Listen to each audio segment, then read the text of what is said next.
අයිබෝන් හැම දෙනෙක්ම සාදරෙන් ආදරෙන් සුපුරුදු ලෙන්ගතු කමින් වෙනද පුරුදු විදිහටම අදත් මගේ YouTube channel එකට මං ඔයාලව පිළිගන්නවා. අද අපි කතා කරන්න බලාපොරොත්තු වෙන්නේ අයර්ලන්තය ගැන.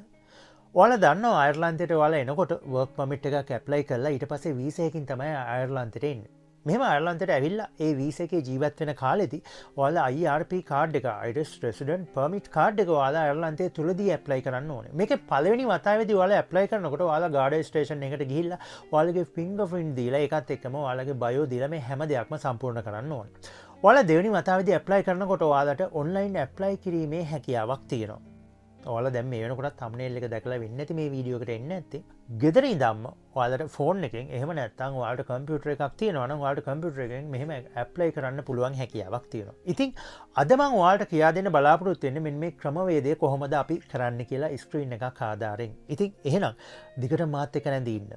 මේ මගේ YouTube channel එක මෞර්ය ප්‍රෝ. මම මෞර්යජේ මිල්ලවිටිය.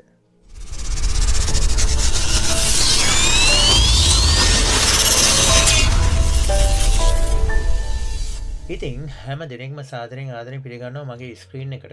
දැන් ඉතින් මේ ප්‍රොසීඩිය එකට මේ ඩොකියුමන්ට්ස් මොනවද කියන්න තමයි මම මේ දැන් සූදානම් වෙන්නේ මේ ස්ලයිඩ් එකෙන්.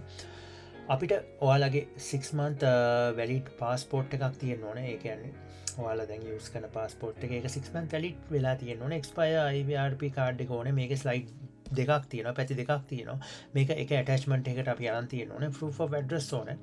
ඒකත් එක්කම application fee එක euro 300ක් ලෑස්ති කරගන්න ඔයාලගේ bank account එක. ඊට පස්සේ complete application එකක් form එකක්. ඒ කියන්නේ දැන් ඔයාලා මේ වෙනකොට ඉස්සරහට fill කරන්න බලාපොරොත්තු වෙන application එක තමයි ඒකෙන් සඳහන් වෙන්නේ. ඒකත් එක්කම ඕනේ ඔයාගේ signature එක, සුදු half sheet කොල එක, landscape picture එකක් ඕනේ. ඒ කියන්නේ phone එකෙන් හරහට ගාලා picture එකක් ගන්න ඕනේ. දැන් ඉතින් කතා කරන්න බලාපොරොත්තු වෙන්නේ ඔයාලගේ ඇඩිෂනල් ඩොකියුමන්ට්ස් මොනවද කියලා. ඔයාලා මාස 3ක් ඇතුළත ගත්ත පේ ස්ලිප් එකක් ඔයාලට ඕනේ වෙනවා. ඊළඟට ඔයාලා වැඩ කරන තැනින් ඔයාලගේ දැන්ට වැඩ කරනවා කියලා කන්ෆර්මේෂන් ලෙටර් එකක් ගන්න වෙනවා.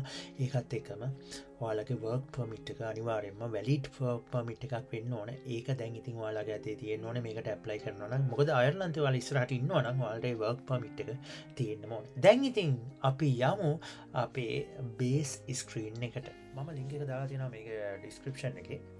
එතන ක්ලික් කරාට පස්සේ ඔයාලට මෙන්න වගේ ඉන්ටර්ෆේස් එකකට තමයි ලොග් වෙන්නේ. Irish Immigration Service Online කියලා. මෙතන ඔයාලා account එකක් create කරගන්න සිද්ධ වෙනවා ඉස්සරහට වැඩ කටයුතු කරගෙන යන්න. මෙතන register here කියලා තියෙනවා. එතන click කරන්න. click කරාට පස්සේ මෙන්න වගේ interface එකකට එනවා. මෙන්න මේ interface එකේ ඔයාගේ details දාන්න වෙනවා. ඔයාලගේ first name එක, ඒ වගේම last name එක, email address එක, password එක. ඔයාලට දැන්ට ඔයා password එකක් use කරනවා නම් email එකට ඒක use කරන්නත් පුළුවන්. ඔයාලට අලුතෙන් password එකක් මේ සඳහාම create කරනවා නම් ඒක මෙතන එන්ටර් කරන්නත් පුළුවන්. කොහොම හරි අවසානයේ හරියට ඩීටේල්ස් එන්ටර් කරලා හරියට ඊමේල් පාස්වර්ඩ් හැම දෙයක්ම එන්ටර් කරලා මෙන්න මෙතන බොක්ස් එකේ ක්ලික් එක දාන්න. ක්ලික් එක දාලා මෙතන රෙජිස්ටර් කියලා දෙන්න. ඊට පස්සේ ඉතින් ඔයාගේ ඊමේල් එකට ඊමේල් එකක් ඒවි ඔයාගේ account එක create වුණා කියලා. ඊට පස්සේ ඔයා ආපහු back ගිහිල්ලා normal විදිහට ඔයාගේ ඊමේල් එකයි ඒ වගේම පාස්වර්ඩ් එකයි ගහලා ලොග් වෙන්න තමයි තියෙන්නේ. ඊට පස්සේ ඔයාගේ පාස්වර්ඩ් එකයි ඊමේල් එකයි මෙතන එන්ටර් කරලා login කියන එක දෙන්න. login කියන එක දුන්නට පස්සේ ඔයාගේ ඊමේල් එකට ඒවි verify code එකක් අංක 6ක වගේ verify code එකක් එන්නේ. ඒ code එක මෙතෙන්ට ඊට පස්සේ paste කරන්න තමයි තියෙන්නේ. මෙන්න මේ විදිහට යන්න email එකට ගිහලා code එක අරගෙන මෙතන enter කරන්න. enter කරලා ඊට පස්සේ verify code කියන දෙන්න. දුන්නට පස්සේ ඔයා මෙන්න මේ වගේ ඉන්ටර්ෆේස් එකකට ඒවි. ඊට පස්සේ ඔයාලා එන්නේ මෙන්න මේ වගේ ඉන්ටර්ෆේස් එකකට. මෙතන ඔයාලට පේනවා ඔයාලගේ ඩෑෂ්බෝඩ් එකක් තියෙනවා, my forms කියලා එකක් තියෙනවා. ඊට පස්සේ මෙතන ඔයාලා යන්න ඕනේ මෙන්න මේ යටම තියෙන කොලම් එකට application for the registration renewals කියන එකට තමයි යන්න ඕනේ. එතන ගිහිල්ලා එතන ක්ලික් කරන්න ඕනේ. ක්ලික් කරන්න ඕනේ ඔයාලා තියෙනවා දකුණු අත පැත්තෙන් පොඩි ඩ්‍රොප් ඩවුන් එකක්. අන්න එතන ක්ලික් කරාට පස්සේ ඔයාලට තියෙනවා මෙන්න මේ වගේ registration renewal කියලා begin application කියලා. අන්න එතන තමයි ක්ලික් කරන්න ඕනේ. ක්ලික් කරාට පස්සේ ඔයාලා එනවා ඊළඟට වෙනම සර්වර්ස් එකකට. ඊට පස්ස වාලා එන්ට වෙන්න මෙන්න මේ වගේ සෙක්ෂන් එක මෙතන ශක්ෂන් පහක්තින අපි කම්පලිට් කරන්න ඕන මෙතනත් වාලා ටික් දෙක දාලා ඉස්රහට යන්න ඕන මේ හැම දෙයක්ම ඩේට ප්‍රයිවසි නෝටිස් හැම දෙයක්ම අපි ඇග්‍රිවෙන්න ඕන යාලත් එක්ක ඒකයි මේ ටික් දාලා පිස්රහට යන එම හැම දෙයක්ම මතක තියාගන්න සේව් කරන්න ඕන සේව් කරලා තමයි ඉස්රහට යන්න ඕන ඊට පස්ස වාලට එන්න මෙන්න වගේ ඉන්ටර්ෆේස් එකක් මෙතන වගේ පර්සනල් ඩීටේල්ස් තමයි එන්ට කරන්න තියෙන්නේ ඉතින් දැන් ඉතින් පිළිවෙලකට එන්ට කරගෙන යමු අපි මෙතන වාට රජිස්ට්‍රේෂන් නම්බ එක මෙතන වාලට පේනව ඇති එයාලා එතන ප්‍රශ්නාර්ථය තියෙන ලකුණෙන් වාලට පෙන්නවා කොතනද කොහොමද ඒ විස්තරේ තියෙන්නේ කියලා මම වාලට තව පැහැදිලි කරන්නම් මෙතන තියෙන කාඩ් එකක් ඒ කාඩ් එකෙත් වාලට මෙන්න මේ ස්ථානයේ තමයි වාලගේ කාඩ් නම්බර් එක තියෙන්නේ රජිස්ට්‍රේෂන් නම්බර් එක ටයිප් කරන්න එතන ඊට පස්සේ වාලගේ IRP expire date එක අහනවා expire date එක ඒක තියෙන්නේ මෙන්න මෙතන ඉතින් ඩේට් එක බදලා ඒකත් එන්ටර් කරන්න එන්ටර් කළා ඊට පස්සේ ඉතින් ඔයාලට පර්සනල් ඩීටේල්ස් තමයි එන්ටර් කරන්න තියෙන්නේ ඔයාලගේ නේම් එක මේ හැම දෙයක්ම හැබැයි හරියටම ටයිප් කරන්න වාගේ නම් ගම් එක මොකද ලංකාවේ අයගේ නම් ගම් දිග වැඩි එකකින්ද අකුරු වර්ධින්න පුළුවන් හැකියාවක් තියෙනවා සර්නේම් ඒ වගේම date of birth මේ හැම දෙයක්ම එන්ටර් කරන්න මෙතන ඔයාලට දකුණු අත පැත්තට ආවට පස්සේ ඔයාලගේ year එක ඒ වගේම month එක date එක තෝරන්න පුළුවන් හැකියාවක් තියෙනවා එහෙම date එක තෝරගන්න ඊට පස්සේ ජෙන්ඩ එක සිලෙට් කරන්න ඊට පස්සේ ෆෝන් නම්බර් එක වාට හරියට ෆෝන් නම්බර් එකක් දාන්න ඒකත් එක්කම ඉතින් මෙන්න මේ අංක එකේ අට කොටස අපිට පුරවන්න පුළුවන් කමක් වෙන්නේ නැහැ මොකද හේතුව එහෙම එකක් අපි ගාව නැහැ ඉතින් ඒකත් එක 9 කියන දෙක අපිට අතරින්න වෙනවා ඉතින් ඊට පස්සේ ඉතින් පෝස්ටල් ඇඩ්‍රස් එක තමයි මේ විදිහට ෆිල් කරන්න තියෙන්නේ දැන් ඉතින් ඔයාලට ෆිල් කරන්න තියෙන්නේ ඔයාලගේ පෝස්ටල් ඇඩ්‍රස් ටික මෙතන කරන්ට් පෝස්ටල් ඇඩ්‍රස් එක දාන්න මොකද හේතුව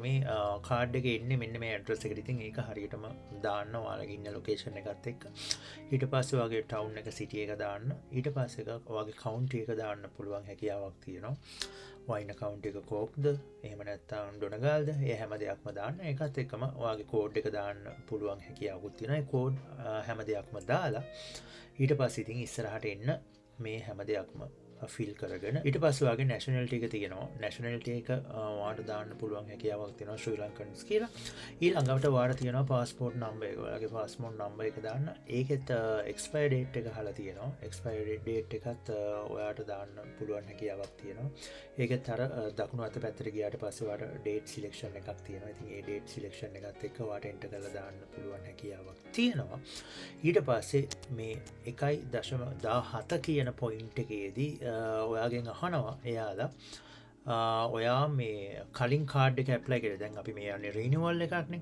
එතකොට ඔයාගේ කලින් කාඩ් එක ඇප්ලයි කළේ මේ පාස්පෝර්ට් එකක් එක්කද කියලා හුඟක් කට්ටිය ලංකාවට ගියාට පස්සේ පාස්පෝර්ට් වෙනස් කරගෙන අලුත් පාස්පෝර්ට් එක ගේනවා එකක් ලංකාවේ තියෙන වෙනසක් මොකද හේතුව එකම නම්බර් එකෙන් යන්නේ නැහැ නම්බර්ස් වෙනස් වෙනවා ඒකින්ද මෙතන සිලෙක්ට් කරන්න ඔයාගේ පරණ පාස්පෝර්ට් එකෙන් ඇප්ලයි කළා නම් මේකත් දෙකම එක නම් එහෙම ඇප්ලයි කරන්නේ ඒක යස් කියලා දාන්න එහෙම නැත්නම් ඔයා අලුත් පාස්පෝර්ට් එක ගිහලා තියෙනවා නම් ඒක නෝ කියලා දාන්න ඊට පස්සේ මෙතන ඊළඟ සෙක්ෂන් එකේදී පුරවන්න තියෙන්නේ ඔයාට ස්ටෑම්ප් එක ඔයා ඉන්න ස්ටෑම්ප් එක මොකක්ද කියලා ඔයා වෙන මේ වෙනකොට දැනගෙන ඉන්න ඕන කාඩ් එක ඉස්සරහා තියෙනවා ඔයාලට බලා ගන්න පුළුවන් හැකියාවක් තියෙනවා එතන ස්ටෑම්ප් නම්බර් 1 තමයි හුඟක් කටේ ජෙනරල් වර්ක් පර්මිට් වල ඉන්න කට්ටිය එන්න තියෙන්නේ ඊට පස්සේ මෙතන ඔයාගේ කැටගරි එක අහනවා සබ් කැටගරි එක ඔයා දෙන්න ඕනේ ඔයා ජෙනරල් ක්‍රිටිකල් වර්ක් පර්මිට් එකේ ඉන්නවා කියලා මේක වර්ක් පර්මිට් දෙකක් ඔයාලා දන්නවා මේ වෙනකොට අයර්ලන්තේ ඉන්නවනම්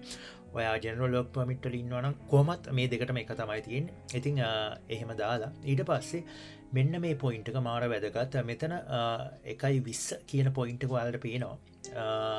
එතනදී අහන්නේ ඔයාගේ ෆැමිලි එකේ කට්ටියත් අයර්ලන්තේ ඉන්නවා නම් එයාලට අපි වෙනම ඇප්ලයි කරන්න ඕන. ඔයාත් එක්කම ඇප්ලයි කරන්න පුළුවන් හැකියාවක් නැහැ ඔන්ලයින් ඇප්ලයි කරනකොට. ඒක හොඳට මතක තියාගන්න. එයාලට වෙනම ඊමේල් ඇඩ්‍රස් එක ගහලා ආපුවට අපි කලින් ආපු විදිහටම account එකක් create කරලා activate කරගන්න ඕනේ. එයාලට වෙනම apply කරන්න ඕනේ.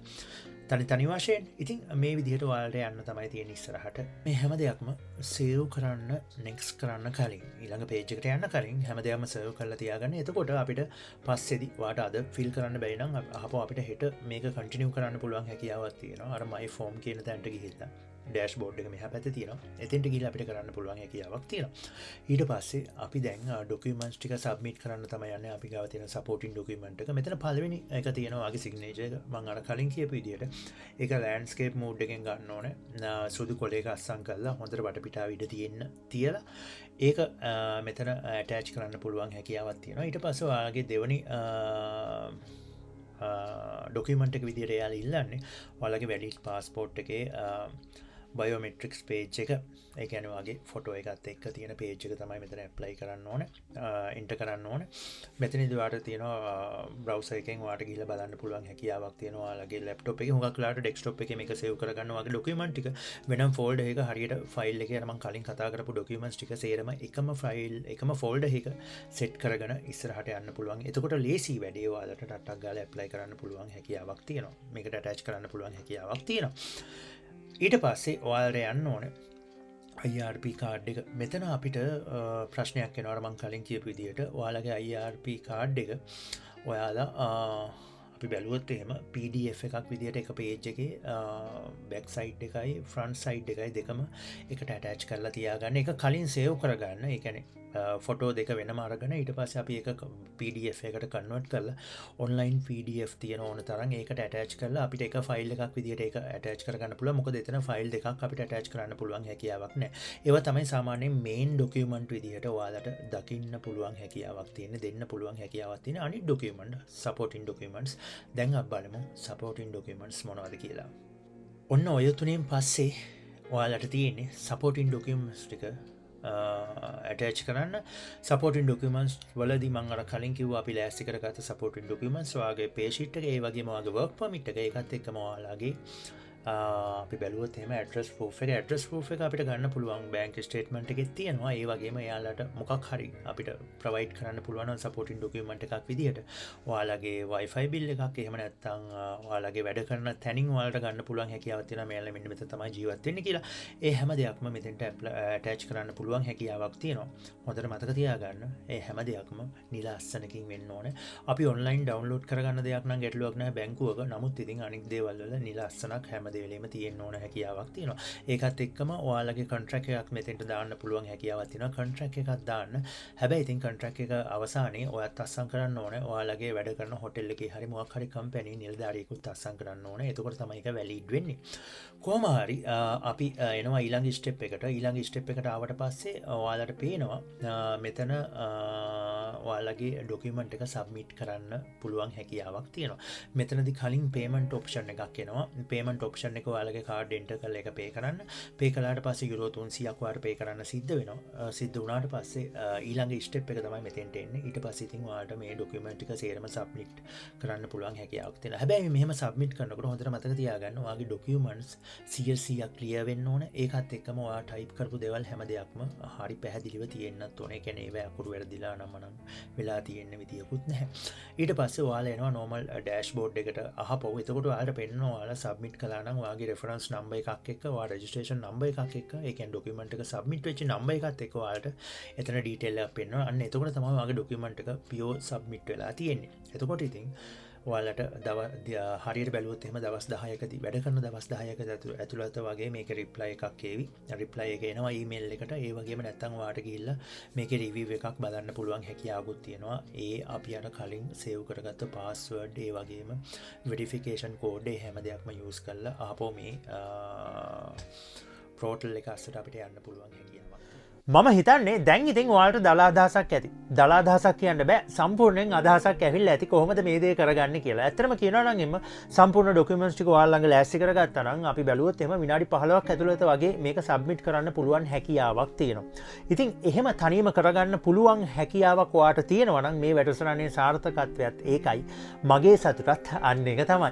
ඉතින් අපි අයර්ලන්තයේ තුල අපි ඉදිරියේදී තවත් වැඩසටහන් මේ වගේ වැඩසටහන් ඔයාලට කරන්න බලාපොරොත්තු තියෙනවා. ඔයාලා හිර වෙන තැන් අපි නිවැරදි කරලා දෙන්න බලාපොරොත්තුවක් තියෙනවා. ඉතින් හැම කෙනෙක්ටම ආරාධනා කරනවා දිගටම මාත් එක්ක රැඳී ඉන්න මේ මගේ YouTube channel එකත් එක්ක ඔයාලට අයර්ලන්තේ මෙඩිකල් කාඩ් එක කොහොමද හදාගන්නේ, ඩ්‍රයිවිං ලයිසන්ස් එක කොහොමද ගන්නෙ, අපි පාවිච්චි කරපු පොඩි ටෙක්නික් අපි ඔයාලට කියා දෙන්න බලාපොරොත්තුවක් තියෙනවා මේ අයර්ලන්තයේ තුලම ඉඳලා.